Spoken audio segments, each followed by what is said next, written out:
Hello प्यारे बच्चों, APS online class में आपका दशरथ बालासा की तरफ से पुनः हार्दिक अभिनंदन। लास्ट वीडियो में आपको बताया था मैंने रासायनिक यौगिकों के सूत्र बनाने के बारे में। उसमें फिर मैंने कुछ संयोजकताओं की चर्चा की थी। उसमें आपको बताया था मैंने एक संयोजी धनायन, द्विसंयोजी धनायन और त्रिसंयोजी धनायन। क्योंकि कोई भी यौगिक बनता है आपका वो धनायन और ऋणायन से ही बनता है। उसमें पहले आपकी धातु आएगी तो बाद में क्या आएगी, आपकी अधातु आएगी। यानी पहले आपको धनावेश लिखना है, उसके बाद ऋणावेश लिखना है। इसके कुछ रूल्स हैं, इसके बारे में आपको मैं बताऊंगा इसके बारे में। तो पहले आप देख लें, अब हम बात करेंगे ऋणायन संयोजकता की। ठीक है, एक संयोजी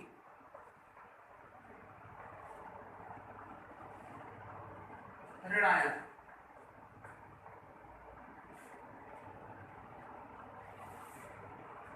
देखिए, वैसे से हम फ्लोरीन बोलते हैं एफ, क्लोरीन बोलते हैं, ब्रोमीन बोलते हैं और आयोडीन बोलते हैं। लेकिन यहाँ ऋणायन की बात हो रही है और वो भी एक परमाणु की बात हो रही है, बहु परमाणु की बात नहीं हो रही है। अभी जो हम चर्चा कर रहे हैं वो सिर्फ हम एक परमाणु के बारे में चर्चा कर रहे हैं। बहु परमाणु केवल आपको सिंपल से बताया था मैंने आपको, अमोनियम NH4+, वो सिंगल था इसलिए आपको बता दिया। लेकिन जब इसमें ऋणायन लग जाएगा, अब ये फ्लोरीन नहीं रहा, इसे बोलेंगे fluoride. Fluoride Cl- chloride, Br- bromide, I को बोलते हैं बेटा आयोडाइड। और इसकी भी याद करने की ट्रिक है।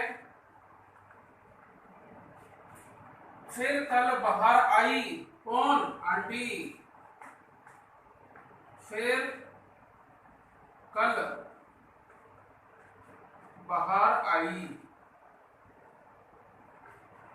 फिर क्लोराइड, कल क्लोराइड, बाहर ब्रोमाइड, आई आयोडाइड। ठीक है, ये ट्रिक्स है। प्रयास किया है आपको समझाने का, हो सकता है आपको अच्छा लगे और आपको जल्दी समझ में आ जाए। ये तो हुआ बेटा एक संयोजी ऋणायन। अब हम बात करते हैं द्विसंयोजी ऋणायन, वो भी एक परमाणु वाला। द्विसंयोजी ऋणायन, इसमें मेनली आपके दो हैं, O-2 और S-2। इसे बोलते हैं बेटा ऑक्साइड।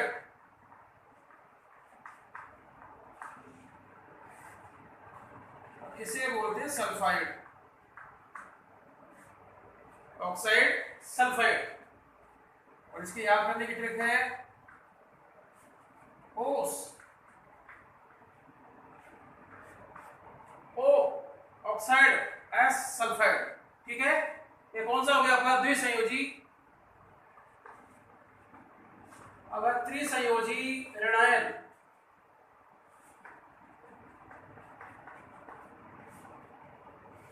इसमें मुख्य रूप से आपका फॉस्फाइड,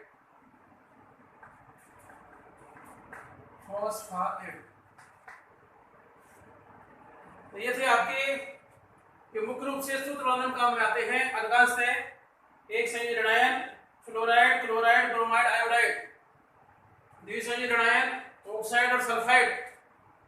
त्रिसंयोजी ऋणायन फॉस्फाइड। ठीक है, ये तो हो गया आपका एक संयोजी।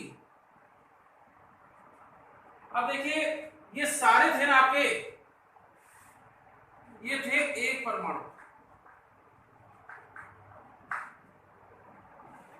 चाहे वो धनायन था या ऋणायन था।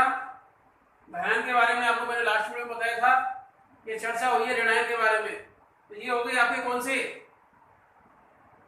एक परमाणु को धनायन और ऋणायन। लेकिन कुछ बहु परमाणु भी आते हैं। कौन से आते हैं बेटा, बहु परमाणु। उसमें आपका एक संयोजी भी आएगा, द्विसंयोजी भी आएगा और आपका त्रिसंयोजी भी आएगा। तो एक संयोजी धनायन आपको बता दिया मैंने। अब देखें आप, एक संयोजी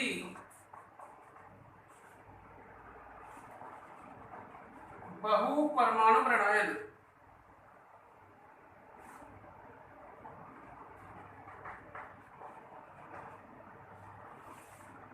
इसमें OH माइनस, इसे हाइड्रोक्साइड बोलते हैं,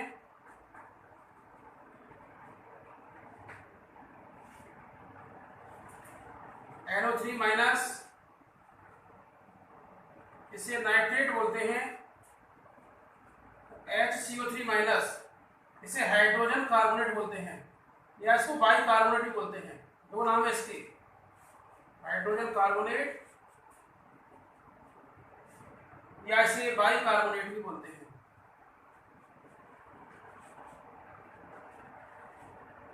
एक संयोजी बहुपरमाणु ऋणायन।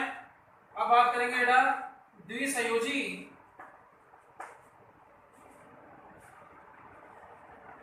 बहुपरमाणु ऋणायन।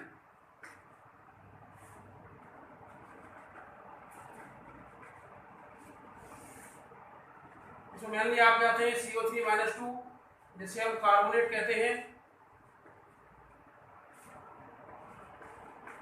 SO4 माइनस 2, इसे सल्फेट कहते हैं, SO3 माइनस 2, इसे सल्फाइड कहते हैं। SO3 माइनस सल्फाइड है, तो खाली ऐसे सल्फाइड है, ये बैलेंस ही हम ऐसे लिख सकते हैं, इसको -2 लिख दिया, या इसको 2 माइनस भी लिख सकते हैं। आप सुविधा के अनुसार जैसा आपको चित्र लगे देख लें, -2 लिख दीजिए या 2 माइनस लिख दीजिए, ऐसे ही +2 लिख दें या 2 प्लस लिख दें, बात एक ही है आपकी। द्विसंयोजी हो गया ना। अब है आपका त्रिसंयोजी।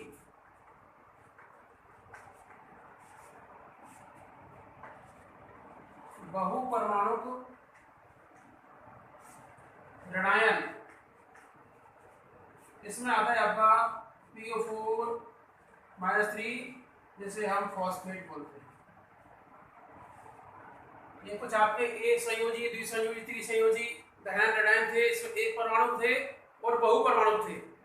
अब इसके द्वारा हम रासायनिक यौगिक कैसे बनाते हैं, इसके बारे में हम नेक्स्ट वीडियो में चर्चा करेंगे।